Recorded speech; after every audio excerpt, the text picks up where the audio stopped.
আজিৰ ভিডিঅ'টোত মই এটা গুৰুত্বপূৰ্ণ ৰোগৰ বিষয়ে আলোচনা কৰিবলৈ গৈ আছোঁ যাৰ নাম হৈছে ৰিমাটয়েড আৰ্থৰাইটিছ অৰ্থাৎ গাঁঠিৰ বিষ। এই ৰিমাটয়েড আৰ্থৰাইটিছ বেছিভাগ আমাৰ মহিলাসকলৰ মাজত দেখা যায়।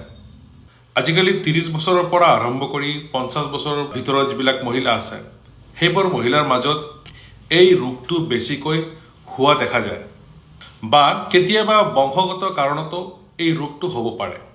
আয়ুৰ্বেদত এই ৰোগটোক আমবাত বুলি কোৱা হয়।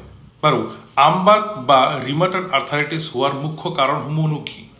অগ্নিমন্দ অৰ্থাৎ ডাইজেশ্যন যদি ভাল নাথাকে তেনেহ'লে এই ৰোগটো হোৱাৰ প্ৰৱণতা বেছি দেখা যায়। ডাইজেশ্যন যদি ভাল নাথাকে তেনেহ'লে আমাৰ পেটৰ যিবিলাক খাদ্য বস্তু আমি খাওঁ সেইবোৰ ভালকৈ ডাইজেশ্যন নহয়।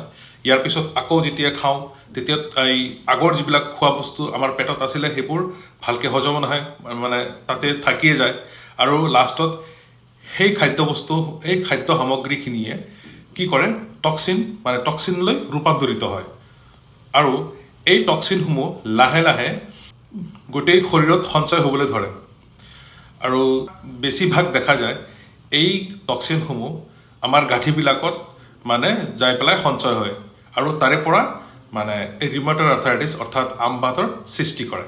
এতিয়া আমবাত বা ৰিমাটয়েড আৰ্থৰাইটিছৰ লক্ষণসমূহ অলপ চাওঁ। পুৱা শুই উঠাৰ পিছত গাঁঠিবোৰত জড়তা অনুভৱ হোৱা, অৰ্থাৎ এনেকুৱা লাগে যে কোনোবাই টানি ধৰিছে।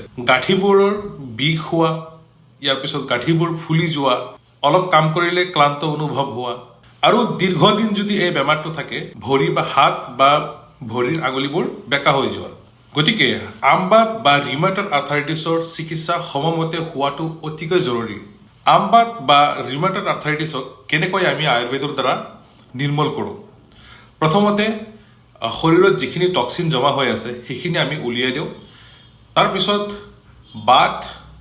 যি বাত দোষ আমাৰ শৰীৰত বাঢ়ি আছে সেই বাত দোষক আমি নিৰ্মূল কৰোঁ আৰু কেইটামান থেৰাপি দিওঁ, যেনেকৈ আপোনাৰ জানুবস্তি হৈ গ'ল, কাটিবস্তি হৈ গ'ল, এইবোৰ থেৰাপিৰে আমি আমবাতক নিৰ্মূল কৰোঁ।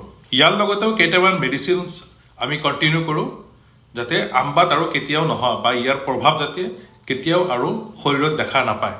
যিহেতু আমবাত অটো ইমিউন ডিজিজ হয়, অৰ্থাৎ ৰিমাটয়েড আৰ্থৰাইটিছ অটো ইমিউন ডিজিজ হয়, চ' আমি ইমিউনিটি ছিষ্টেমটো ঠিক কৰাৰ চেষ্টা কৰোঁ।